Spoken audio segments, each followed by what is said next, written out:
Bonsoir, chers amis des trois continents. Que Dieu vous bénisse et pour moi c'est un privilège de me retrouver devant vous. Aujourd'hui nous allons parcourir les Écritures, mais la Bible dit rendez grâce en toutes choses car c'est cela la volonté de Dieu à votre égard. Seigneur, je te rends grâce pour le temps que j'ai à passer avec mes frères et mes sœurs qui m'écoutent partout où ils sont en ce moment. Certains sont seuls dans leur chambre, d'autres sont en groupe. D'autres sont à leur lieu de travail. Je prie que tu bénisses l'écoute de chacun et que toute la gloire, l'honneur et la puissance te reviennent au nom de Jésus. Amen. Aujourd'hui, par la grâce de Dieu, nous allons jeter un coup d'œil sur les Écritures et dégager un certain nombre de points et prier. Je rappelle que ce que nous passons comme message aujourd'hui est une introduction à notre programme annuel de jeûne de prière. C'est notre programme de consécration annuel. Donc, nous allons parcourir la parole de Dieu. Aujourd'hui, j'aimerais partager un message qui a pour titre « Consacre-toi pour 2021 ». Consacre-toi pour 2021. Je lis dans Josué au chapitre 3, les versets 5 et 6. Josué dit au peuple, « Sanctifiez-vous, car demain l'Éternel fera des prodiges au milieu de vous. » Et Josué dit aux sacrificateurs, « Portez l'arche de l'alliance et passez devant le peuple. » Ils portèrent l'arche de l'alliance et ils marchèrent devant le peuple. Et nous disons Amen à la parole de Dieu. Se sanctifier, c'est se mettre à part. Et dans ce contexte-là, que ce soit le peuple, que ce soit les leaders, ils devaient se détacher de tout, même de leurs femmes, pour ceux qui étaient mariés, pour le temps de l'événement en question. Ils devaient se mettre à part, se sanctifier. Aujourd'hui, ce n'est pas de manière cérémoniale qu'on nous demande de nous mettre à part, se consacrer, se sanctifier, c'est-à-dire se mettre à part. Non, aujourd'hui, on se met à part simplement parce que chaque jour, le Seigneur fait des grandes choses dans nos vies. Voilà une des choses que le verset ne dit pas. Le verset ne dit pas « Si vous vous sanctifiez, le Seigneur fera des prodiges au milieu de vous. » C'est-à-dire des miracles, des grandes choses. Le verset n'a pas dit ça. Le verset n'a pas dit « Si vous priez, vous vous sanctifiez, et l'Éternel, en termes de résultat de votre prière, va agir. » Non. Je relis le verset, cela dit « Sanctifiez-vous, car demain, l'Éternel fera des grandes choses. » Vous voyez, il n'y a aucun lien direct entre notre sanctification et l'action du Seigneur dans la vie d'un peuple. Il n'y a aucun lien direct. Pourquoi je dis ça? Et c'est une déclaration très dangereuse que je suis en train de faire. Sachez que quand le Seigneur a prévu d'agir, il va agir advienne que pourra. Si tu m'entends cet après-midi ou ce soir, sache que tu te sanctifies ou pas, que tu te mettes à part ou pas, le Seigneur fera des prodiges demain au milieu de nous. Sache-le. Alors tu ne te sanctifies pas pour qu'il fasse des prodiges. En fait, tu te sanctifies pour t'aligner aux prodiges qu'il a déjà fait. Donc c'est important de comprendre ton rôle à ce niveau et te dire, je ne veux pas être triché, je ne veux pas rater les prodiges du Seigneur, puisqu'il va le faire de toute façon, moi je veux m'aligner et voir ses prodiges. C'est pourquoi tu as besoin de te mettre à part. Parce que nous servons un Dieu qui a un qualificatif. Ce n'est pas juste un qualificatif, ce n'est pas juste un de ses attributs. Ce n'est pas juste qu'il est saint. Quand on dit sanctifiez-vous, se mettre à part, ça vient aussi de sanctification, c'est-à-dire vivre une vie pure, une vie sainte. Mais vous savez, la sainteté, ce n'est pas que le caractère de Dieu, c'est qui Dieu est. Aucun être sur la terre et dans les cieux ne peut se rapprocher de Dieu lorsqu'on parle de la sanctification ou de la sainteté de Dieu. Vous savez, la Bible nous montre même qu'aucun œil humain ne peut voir Dieu et vivre encore. Aucun être humain ne peut le faire. Parce qu'il est tellement splendide et glorieux, il est tellement grand, il est tellement puissant, il est tellement dans une lumière, dit la Bible, impénétrable qu'on ne peut le voir. Il est tellement saint. Il est tellement saint que ceux qui se sont approchés de lui, à chaque fois qu'ils s'approchent de lui, se sentent indignes. Ils se disent, mais Seigneur, tu es trop grand pour moi, c'est un privilège que tu me permettes de m'approcher de toi. C'est un privilège. Et donc, sachez-le, c'est un privilège de vous sanctifier. Cette semaine, par exemple, nous allons prier à partir de mercredi. Nous avons notre programme de consécration et de jeûne pour l'année. C'est le temps de se sanctifier. Je l'ai dit tout à l'heure, ce message vient en préparation à notre temps de jeûne et de prière pour l'année 2021. C'est le temps de se sanctifier, se mettre à part. Donc, une des choses que le verset ne dit pas, c'est si tu te sanctifies, le Seigneur va agir. Non, le Seigneur agit déjà, que tu te sanctifies ou pas. Mais toi, tu as besoin de t'aligner sous cette atmosphère-là de miracle du Seigneur, de prodige du Seigneur. La deuxième chose, c'est que la Bible dit, car demain le Seigneur fera des prodiges au milieu de vous. Ce que ce verset ne dit pas, c'est que le Seigneur fera quelque chose pour Israël seulement, ou le Seigneur fera quelque chose pour la grande église que vous voyez souvent à la télé quand vous regardez les messages, où le Seigneur, beaucoup de gens, beaucoup d'enfants de Dieu ont tendance à croire que quand le Seigneur fait quelque chose, ça se passe toujours ailleurs et jamais au milieu d'eux. Bien-aimés, vous devez sortir de cette mentalité. Cette fois-ci, le Seigneur dit dans sa parole que je ferai des prodiges au milieu de vous. Vous, c'est toi et moi. Comment tu t'appelles? Qui tu es? Sache que le Seigneur va faire des prodiges, donc des miracles, au milieu de toi et moi, au milieu de nous. Ça ne va pas se passer ailleurs, ça va se passer au milieu de nous. C'est pourquoi on a besoin de nous aligner à cette action-là en se sanctifiant pour voir ce que le Seigneur a prévu de faire ou a déjà fait. C'est très important en tant que peuple du Seigneur. Quand l'année commence comme ça, il y a beaucoup de choses, il y a beaucoup de distractions. Nous, on se met et on se dit, on se sanctifie parce qu'on veut s'aligner sur l'action du Seigneur, l'action de sa main puissante. Durant toute la semaine, nous allons voir un certain nombre de versets qui magnifient la puissance du Seigneur. Ne reste pas à côté. Joins-toi à nous et bénissons le Seigneur avec notre consécration.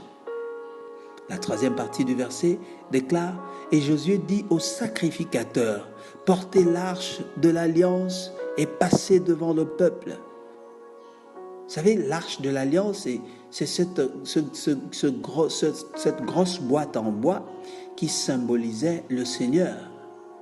L'arche de l'alliance, souvenez-vous, était tellement symbolique et sacrée que lorsque indignement quelqu'un voulait aider l'arche qui voulait tomber, vous vous souvenez de l'histoire, le Seigneur l'a frappé de mort. Le Seigneur a frappé de mort quelqu'un qui voulait toucher simplement l'arche pour montrer en fait la crainte et le caractère redoutable de sa présence. Il est grand, personne ne peut l'aider. Le Seigneur est puissant. Alors l'arche ne symbolisait pas que Dieu au milieu de son peuple, mais l'arche contenait un certain nombre d'articles en son sein. Donc ce box en bois avait un certain nombre de choses à l'intérieur, parmi lesquelles les parchemins des 10 commandements. Je dis bien les parchemins des 10 commandements étaient à l'intérieur. Deuxième chose, la manne qui nourrissait le peuple chaque jour était aussi à l'intérieur. Et troisième chose, la verge d'Aaron, c'est-à-dire ce bâton-là par lequel il dirigeait le peuple, était aussi à l'intérieur. Et vous voyez, ces trois choses symbolisaient trois choses pratiques pour le peuple du Seigneur. Les parchemins des 10 commandements symbolisaient la parole de Dieu. La parole de Dieu était avec l'arche, donc avec le peuple. Le Seigneur dit, portez l'arche de l'alliance et passez devant le peuple.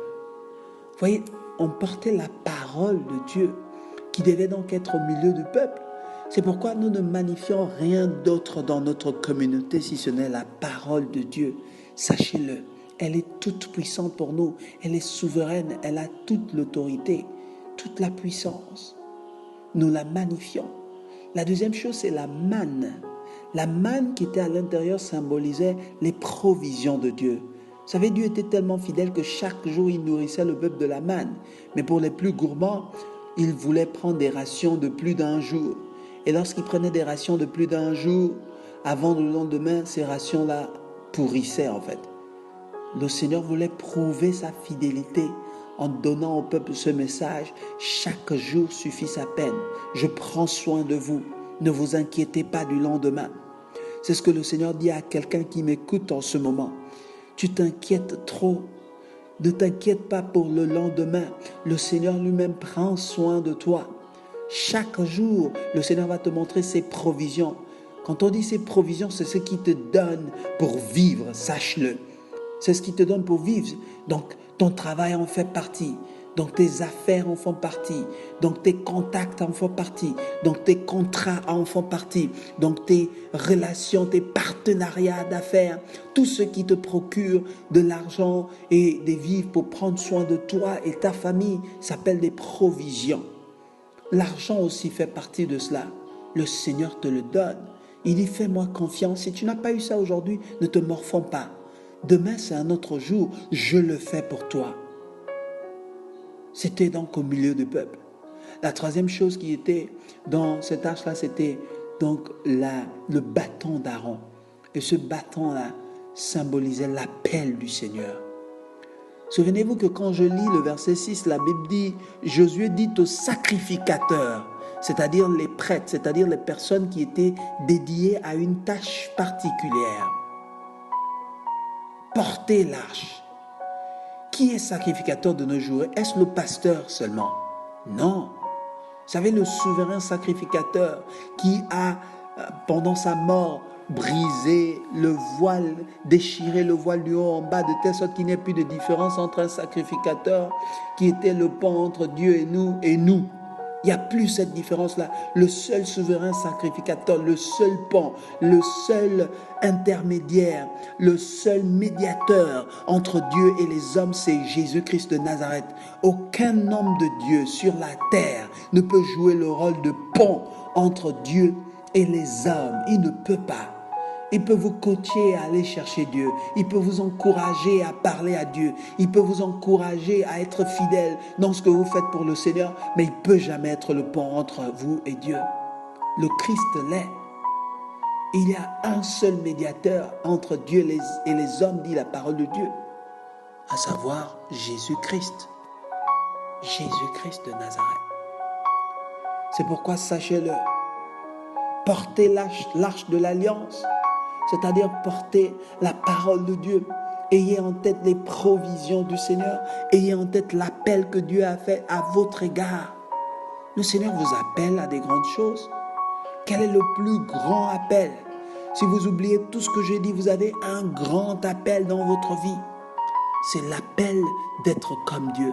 Ce n'est pas l'appel d'être un plus grand homme d'affaires. Ce n'est pas l'appel d'avoir ceci ou cela. Ce n'est pas l'appel de percer. Ce n'est même pas l'appel de grandir, de faire des exploits. Ça n'a rien à voir avec ça.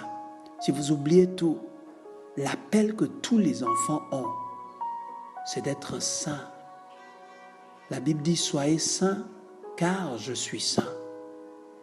C'est le même mot dans le verset précédent qui dit « sanctifiez-vous ». Et j'aimerais qu'en ce temps de début d'année où nous amorçons énormément de choses, les programmes vont commencer, etc., que vous puissiez vous mettre à part, vous sanctifier et dire « Seigneur, moi ce que je recherche de toi, c'est pas d'avoir ceci, cela, c'est d'être comme toi. » Prie cette prière. Dis à Dieu, je veux être comme toi, je veux être saint. Il t'est jamais arrivé de désirer être comme le Seigneur? C'est le plus grand appel. Dis au Seigneur, je veux être comme toi, c'est pourquoi je décide de me sanctifier, de me consacrer à toi, de me mettre à part. Durant notre temps de jeûne et de prière, nous n'allons encore une fois, nous n'allons pas avoir accès aux réseaux sociaux pour vérifier les statuts des gens, vérifier les vidéos, les dernières actualités. Non, non, non. Nous allons nous consacrer au Seigneur, nous priver de toutes ces choses et nous aligner sous l'action du Seigneur. Telle est ma prière pour nous en ce début d'année. Je n'aimerais pas que chacun d'entre nous rate ce temps de jeûne et de prière et de consécration pour l'année 2021 que nous avons à partir de ce mercredi 13 jusqu'à dimanche 17. Tous les soirs, nous allons prier sur notre forum pendant 1 heure de temps maximum. Mais nous allons prier autour de 45 minutes tous les soirs. Et le dimanche, nous allons atterrir et finir avec un agapé, c'est-à-dire un partage. Ensemble, nous allons nous retrouver et honorer le Seigneur. Ne rate pas ces moments. C'est le temps de se sanctifier.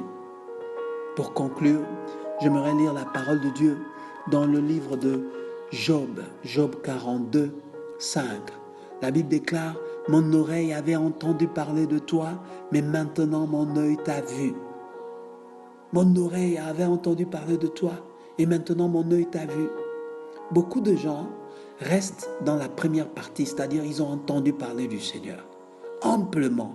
Vous écoutez les messages tous les dimanches, c'est très bien, que Dieu vous bénisse, que Dieu vous fortifie davantage. Mais vous savez, ça ne dépasse en rien l'expérience que vous devez personnellement avoir avec Dieu. Quand on dit mon œil, mais maintenant mon œil t'a vu. C'est-à-dire que c'est une expérience personnelle. Tu peux dire que tu as vu, tu es témoin, tu as expérimenté, tu as goûté que le Seigneur est bon. Tu as un témoignage. Tu as vu ce qu'il a fait pour toi. Est-ce que toi tu peux parler comme ça? Si tu n'arrives pas encore à parler comme ça, tu as besoin de quitter des informations de deuxième main aux informations directes ou d'expérience avec Dieu. Beaucoup de gens ont reçu la parole de Dieu. Allez au-delà, expérimenter Dieu de vous-même et avoir ce témoignage-là. Glorifiez le nom du Seigneur dans votre vie. Le voir dans tes affaires. Le voir cette année dans tes affaires. Certains me diront, je veux voir Dieu cette année dans mes affaires. Oui, mon frère, consacre-toi pour 2021. Cette année, je prie le Seigneur que ta consécration te pousse à dire non à certaines choses. C'est aussi ça la consécration, c'est te mettre à part. Tu ne peux pas te mettre à part en même temps te rendre disponible pour tous. C'est impossible, mon frère. Tu ne peux pas sauver le monde entier. Christ l'a fait. C'est Christ qui est mort pour le monde entier. Toi, consacre-toi au Seigneur et vois ce qu'il sera en train de faire à partir de toi. C'est alors que ton œil verra ce que le Seigneur a fait. La Bible dit, consacrez-vous, car demain, je ferai des prodiges. Le Seigneur veut faire des prodiges, des miracles dans ta vie, dans ton travail, dans ta relation avec lui, dans ton influence dans ta famille, dans ton travail, dans ta relation familiale, dans ton influence dans tes affaires, dans tes provisions, dans tes finances, dans tout ce que tu es et tout ce que tu as. Le Seigneur veut te donner un témoignage, il veut te donner de voir de tes propres yeux et dire, j'ai entendu parler du Seigneur. Mais là, écoutez-moi très bien, mon œil l'a vu. Aujourd'hui, pendant que nous adorions le Seigneur ce matin, durant le culte, une d'entre nous a vu elle-même le Seigneur à l'action. On ne voit pas un adulte pleurer sans cause, ça n'existe pas. Et elle est venue témoigner de ce qu'elle a vu elle-même. Elle a raconté ce qu'elle a vu elle-même pendant notre culte. Vous voyez, c'est ce que nous désirons pour chaque enfant de Dieu, c'est que tu voies le Seigneur toi-même à l'œuvre dans ta vie. C'est que tu expérimentes le Seigneur dans ta chambre. C'est que tu expérimentes le Seigneur, pas seulement quand tu écoutes la parole de Dieu, mais quand tu lis les Écritures, quand tu as pris l'initiative personnelle de te sanctifier, de te mettre à part, de te saturer des Écritures et de comprendre ce que le Seigneur est en train de faire dans la saison actuelle. Ne rate pas cette saison parce que c'est important, c'est vital pour le développement de toute l'année. Vous savez, il y a des choses que le Seigneur offre qu'une fois en passant, tu le rates, tu ne l'auras certainement pas. Tes enfants peut-être l'auront, mais tu as besoin d'être attentif et sensible en ce moment. Le peuple a murmuré une fois dans le désert et a raté son entrée à Canaan. Le peuple est toujours entré à Canaan, la terre promise, mais ce sont les enfants, leurs enfants, donc la génération suivante qui l'a fait. On sert le Dieu d'Abraham, d'Isaac et de Jacob. Chacun de nous a une expérience avec Dieu pour un temps.